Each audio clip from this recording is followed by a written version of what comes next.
Hi everyone, പുതിയൊരു വീഡിയോയിലേക്ക് എല്ലാവർക്കും സ്വാഗതം. കഴിഞ്ഞ വീഡിയോയിൽ നമ്മൾ കരിയറിനെ പറ്റി സംസാരിക്കുകയുണ്ടായി. ഇന്നും അത് റിലേറ്റ് ചെയ്തുള്ളൊരു വീഡിയോ ആണ്. ഇന്നത്തെ വീഡിയോയിൽ നമ്മൾ നോക്കാൻ പോകുന്നത് നിങ്ങളുടെ ഹയർ ചെയ്യപ്പെടാനുള്ള സാധ്യത, അതായത് the chances of getting hired എങ്ങനെ നമുക്ക് ഇൻക്രീസ് ചെയ്യാം എന്നുള്ളതാണ്. അതിൽ ഒന്നാമത്തെ കാര്യമാണ് നിങ്ങളൊരു കസ്റ്റം ടൈലർഡ് ആയിട്ടുള്ള റെസ്യൂമെയും കവർ ലെറ്ററും ക്രിയേറ്റ് ചെയ്യുക എന്നുള്ളത്. എന്ന് വെച്ച് കഴിഞ്ഞാൽ നിങ്ങൾ ജോബ് ഡിസ്ക്രിപ്ഷൻ വായിച്ചു കഴിയുമ്പോൾ അതിൽ നിങ്ങൾക്ക് സ്പെസിഫിക് ആയിട്ടുള്ള റിക്വയർമെൻറ്റ്സ്, അതേപോലെ കീവേഡ്സും കാര്യങ്ങളെല്ലാം കണ്ടെത്താൻ കഴിയും. ആ കാര്യങ്ങളെല്ലാം നിങ്ങളുടെ റെസ്യൂമെയിലും കവർ ലെറ്ററിലും ഉണ്ട് എന്ന് നിങ്ങൾ ഉറപ്പുവരുത്തുക. കാരണം ഓരോ HR-ഉം ലെസ് ദാൻ 10 സെക്കൻഡ് മാത്രമാണ് ഒരു റെസ്യൂമെ സെലക്ട് ചെയ്യണോ വേണ്ടതെന്ന് തീരുമാനിക്കാൻ അതിൽ കൂടെ ജസ്റ്റ് ഒന്ന് കണ്ണോടിച്ച് നോക്കുന്നത്. അപ്പം കവർ ലെറ്റർ പലപ്പോഴും ഓപ്ഷനിലാണെങ്കിലും നിങ്ങളത് ക്രിയേറ്റ് ചെയ്യുക, അതൊരു മസ്റ്റായിട്ടുള്ള കാര്യമാണ്. പിന്നെ അതിൻ്റെ കൂടെ തന്നെ പറയേണ്ട മറ്റൊരു കാര്യമാണ് ATS, അതായത് ആപ്ലിക്കൻ ട്രാക്കിംഗ് സിസ്റ്റം. നിങ്ങളുടെ റെസ്യൂമെ ATS ഫ്രണ്ട്ലി ആണ് എന്ന് ഉറപ്പുവരുത്തുക. അപ്പോൾ ഈ രണ്ട് കാര്യങ്ങളും നിങ്ങൾക്ക് ചെക്ക് ചെയ്യാൻ പറ്റുന്ന ഒരു ആപ്ലിക്കേഷനാണ് ജോബ് സ്കാൻ എന്നുള്ളത്. മറ്റു പല ആപ്ലിക്കേഷൻസും അവൈലബിൾ ആണ്. നിങ്ങൾ ഗൂഗിളിൽ ATS ചെക്കർ എന്ന് സെർച്ച് ചെയ്ത് കഴിഞ്ഞാൽ നിങ്ങൾക്ക് പല ആപ്ലിക്കേഷൻസും അവൈലബിൾ ആയിട്ടുണ്ട്. അപ്പോൾ അതിൽ നിങ്ങളുടെ റെസ്യൂമെയും അതേപോലെ ജോബ് ഡിസ്ക്രിപ്ഷനും അപ്ലോഡ് ചെയ്ത് കഴിഞ്ഞാൽ നിങ്ങൾക്ക് ആ ജോബ് ഡിസ്ക്രിപ്ഷനും നിങ്ങളുടെ റെസ്യൂമെയും തമ്മിൽ എത്രത്തോളം മാച്ച് ഉണ്ടെന്ന് നിങ്ങൾക്ക് ആ ആപ്ലിക്കേഷൻ പറഞ്ഞു തരുന്നതാണ്. ഇതാണ് ഒന്നാമത്തെ കാര്യം. രണ്ടാമത്തെ കാര്യമാണ് നിങ്ങൾ ഇൻ്റർവ്യൂവിന് പോകുന്നതിന് മുമ്പായിട്ട് കുറച്ച് സ്റ്റോറീസ് പ്രിപ്പയർ ചെയ്തുകൊണ്ട് പോകുക. അത് സ്റ്റോറീസ് എന്ന് വെച്ച് കഴിഞ്ഞാൽ നിങ്ങളുടെ സ്ട്രെങ്ത്ത് അതും അതേപോലെ ആ ജോബ് ഡിസ്ക്രിപ്ഷനുമായിട്ട് അലൈൻ ആവുന്ന നിങ്ങളുടെ സ്ട്രെങ്ത്ത് വെച്ചിട്ടുള്ള കുറച്ച് സ്റ്റോറീസ്.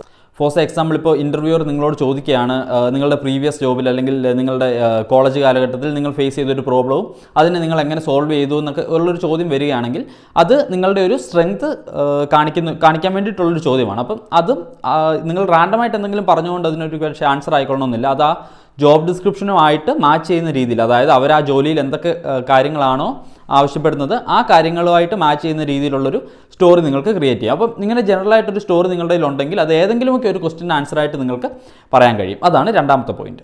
മൂന്നാമത്തെ കാര്യമാണ് നിങ്ങൾക്ക് ലേറ്റസ്റ്റ് ആയിട്ടുള്ള സ്കില്ലും അതേപോലെ ഇൻഡസ്ട്രി നോളജും ഉണ്ടെന്നുള്ള കാര്യം. കാരണം നിങ്ങൾ ഇപ്പോൾ ശ്രദ്ധിച്ചു കഴിഞ്ഞാൽ മോസ്റ്റ് ഓഫ് ദ ജോലികൾക്കും ഇപ്പോൾ ഓഫീസ് 365 ആവശ്യമായിട്ടുണ്ട്. അപ്പം നിങ്ങൾ എല്ലാവരും ഓഫീസ് 365 എന്ന് റെസ്യൂമിൽ മെൻഷൻ ചെയ്യുമ്പോൾ നിങ്ങൾ AI എനേബിൾഡ് ഓഫീസ് 365 എന്ന് മെൻഷൻ ചെയ്ത് കഴിയുമ്പോൾ അതൊരു എക്സ്ട്രാ ആഡഡ് അഡ്വാൻറ്റേജ് ആണ്. കാരണം ഇപ്പോൾ എക്സലിൽ തന്നെ നമുക്ക് AI യൂസ് ചെയ്തുകൊണ്ട് ചെയ്യാവുന്ന ഒരുപാട് കാര്യങ്ങളുണ്ട്.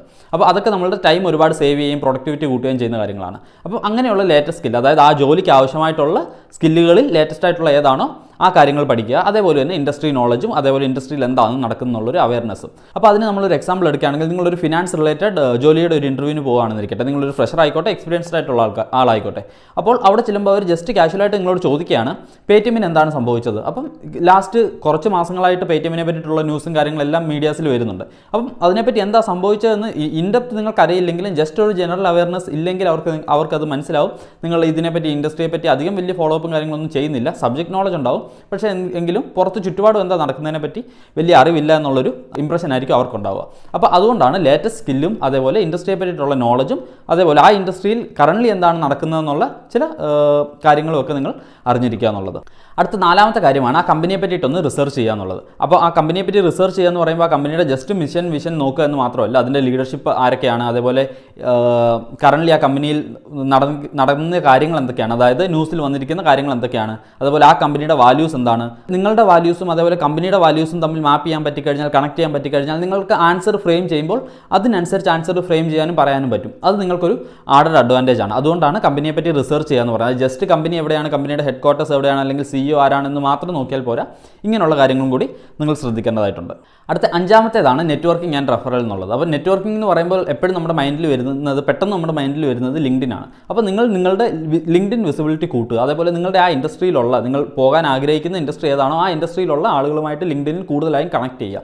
അപ്പം നിങ്ങൾക്ക് ഏതെങ്കിലും ഒരു കമ്പനിയിൽ ഒരു ഓപ്പണിംഗ് വന്നു കഴിഞ്ഞാൽ ആ കമ്പനിയിലുള്ള എംപ്ലോയി ത്രൂ നിങ്ങൾക്ക് റെഫറൽ ചോദിക്കാവുന്നതാണ്. അപ്പോൾ ഒരു റെഫറൽ കിട്ടിക്കഴിഞ്ഞാൽ നിങ്ങളെ ഹയർ ചെയ്യാനുള്ള സാധ്യത കൂടുതലാണ്. കാരണം നമ്മൾ റെഫറൽ ഇല്ലാതെ പോകുന്നതിനെക്കാട്ടിലും ഈ ഒരു കാലത്ത് ജോലി കിട്ടാൻ ഏറ്റവും ഈസി ആയിട്ടുള്ള മാർഗ്ഗം എന്ന് പറയുന്നത് ത്രൂ റെഫറലാണ്. കാരണം എല്ലാ കമ്പനീസിലും ഇന്റേണൽ എംപ്ലോയീസിന് അവർക്ക് പരിചയമുള്ള ആളുകളെ റെഫർ ചെയ്യാനുള്ള ഒരു ഓപ്ഷൻ ഉണ്ട്.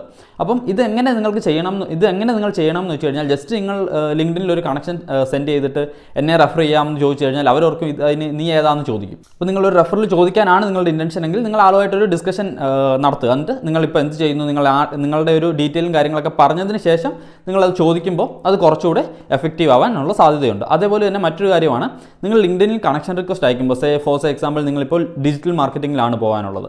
അപ്പോൾ നിങ്ങൾ ആ ഏരിയയിലുള്ള ആളുകൾക്ക് മാത്രം കണക്ഷൻ റിക്വസ്റ്റ് അയക്കുമ്പോൾ, അല്ലെങ്കിൽ ആ ഏരിയയിലുള്ള ആളുകളെ ഹയർ ചെയ്യുന്ന HRസിന് മാത്രം കണക്ഷൻ റിക്വസ്റ്റ് അയക്കുമ്പോഴാണ് അത് കൂടുതൽ എഫിഷ്യൻ്റ് ആയിട്ട് വരിക. അല്ലാതെ നിങ്ങൾ റാൻഡമായിട്ട് എല്ലാ ഡൊമൈനിലുള്ള ആളുകൾക്ക് ജസ്റ്റ് നിങ്ങൾ കണക്ഷൻ റിക്വസ്റ്റ് അയച്ചുകൊണ്ടിരുന്നു കഴിഞ്ഞാൽ ഒരു പക്ഷേ നിങ്ങൾ ഉദ്ദേശിക്കുന്ന ഒരു റിസൾട്ട് കിട്ടിക്കൊള്ളണമെന്നില്ല. അപ്പോൾ അതുകൊണ്ട് തന്നെ നിങ്ങൾ ഏത് ഫീൽഡിലോട്ടാണോ പോകുന്നത് ആ ഫീൽഡിലുള്ള ആളുകളോട് കണക്ട് ചെയ്യുക. അതേപോലെ നിങ്ങൾ ഏത് കമ്പനിയിലാണോ അപ്ലൈ ചെയ്യുന്നത് അവിടെ നിങ്ങളെ റെഫർ ചെയ്യാൻ പൊട്ടൻഷ്യലായിട്ടുള്ള ആളുകളുമായിട്ട് കണക്ട് ചെയ്യുക ആൻഡ് അവരോട് നിങ്ങൾ റെഫറൽ ചോദിക്കുക. ലാസ്റ്റിലത്തെ കാര്യമാണ് ബി പെർസിസ്റ്റൻറ്റ്. കാരണം നിങ്ങളിപ്പോൾ ഒരെണ്ണത്തിന് അപ്ലൈ ചെയ്തിട്ടുണ്ടാവും, അല്ലെങ്കിൽ 10 എണ്ണത്തിന് അപ്ലൈ ചെയ്തിട്ടുണ്ടാവും. ഒരു പക്ഷെങ്കിൽ നിങ്ങൾക്ക് ഇൻ്റർവ്യൂ കോളൊന്നും കിട്ടിക്കൊള്ളണമെന്നില്ല, അല്ലെങ്കിൽ നിങ്ങൾക്ക് ഇൻ്റർവ്യൂ കിട്ടിയിട്ടുണ്ടാകും പക്ഷെങ്കിൽ അത് കൺവേർട്ട് ആയിക്കൊള്ളണമെന്നില്ല. അപ്പോൾ ഇങ്ങനെയൊക്കെയുള്ള സിറ്റുവേഷൻസ് വരുമ്പോൾ നിങ്ങൾ ഡൗൺ ആവാതെ വീണ്ടും അപ്ലൈ ചെയ്തുകൊണ്ടിരിക്കുക. ഇപ്പോൾ നിങ്ങൾ റെഫറൽ ചോദിക്കുമ്പോഴായിക്കോട്ടെ അല്ലെങ്കിൽ ഇൻ്റർവ്യൂവിന് ശേഷം ആയിക്കോട്ടെ നിങ്ങളത് ഫോളോ അപ്പ് ചെയ്യുക. ഇപ്പോൾ മെസ്സേജോ മെയിലോ കാര്യങ്ങളോ അയച്ചിട്ട് നിങ്ങൾക്ക് ചോദിക്കാവുന്നതാണ്, ഇതിൻ്റെ അപ്ഡേറ്റ് എന്തായി, എനിക്ക് റിസൾട്ട് എന്നത്തേക്ക് വരും, അല്ലെങ്കിൽ അപ്ഡേറ്റ് എന്തായി, അല്ലെങ്കിൽ ഫീഡ്ബാക്ക് എന്താണ്, അങ്ങനെയുള്ള കാര്യങ്ങൾ നിങ്ങൾക്ക് ജസ്റ്റ് ഫോളോ അപ്പ് ചെയ്ത് ചോദിക്കുക. അപ്പോൾ ബി പെർസിസ്റ്റൻറ്റ്. കാരണം ആദ്യത്തെ ആപ്ലിക്കേഷനിൽ ഒരുപക്ഷെ 10ാമത്തെ ആപ്ലിക്കേഷനിലൊന്നും നിങ്ങൾക്ക് കിട്ടിക്കൊള്ളണമെന്നില്ല. കാരണം ആ ഒരു ജോലിയും അതിന് എത്രത്തോളം ആപ്ലിക്കൻസ് ഉണ്ട്, അതേപോലെ നിങ്ങൾ അതിന് എത്രത്തോളം ഫിറ്റ് ആണെന്നുള്ള പല മാനദണ്ഡങ്ങൾ അനുസരിച്ചാണ് നിങ്ങൾ സെലക്ട് ആവുന്നത്. അപ്പോൾ മൈൻഡ് അപ്പ് ചെയ്യുന്നതിന് മുന്നേ നമുക്ക് ഈ പോയിൻ്റൊക്കെ ഒന്നുകൂടെ നോക്കാം. 1, custom tailored resume and cover letter create ചെയ്യുക. 2, ആ ഇൻഡസ്ട്രിയെ പറ്റിയിട്ടും അതേപോലെ ലേറ്റസ്റ്റ് സ്കില്ലുകളും ആ ഇൻഡസ്ട്രിയെ ചുറ്റുപാടും എന്താണ് നടക്കുന്നതെന്നുള്ള കാര്യങ്ങളെ പറ്റി ഒരു അവയർനെസ് ഉണ്ടാക്കിയിരിക്കുക. 4, നിങ്ങൾ കുറച്ച് സ്റ്റോറീസ്, കസ്റ്റം ടൈലേർഡ് ആയിട്ടുള്ള സ്റ്റോറീസ് ക്രിയേറ്റ് ചെയ്തിട്ട് പോവുക. കാരണം നിങ്ങൾക്കത് ഓരോ ചോദ്യത്തിനനുസരിച്ച് അത് മാറ്റി യൂസ് ചെയ്യാൻ പറ്റുന്നതാണ്. 4, ആ കമ്പനിയെ പറ്റി റിസർച്ച് ചെയ്യുക. ആ കമ്പനിയുടെ വാല്യൂസും നിങ്ങളുടെ വാല്യൂസും തമ്മിൽ എങ്ങനെയാണെന്നൊന്ന് മാപ്പ് ചെയ്യുക. 5ാമത് വരുന്നതാണ് കറക്റ്റായിട്ട് നെറ്റ്വർക്ക് ചെയ്യുക ആൻഡ് റെഫറൽ ചോദിക്കുക.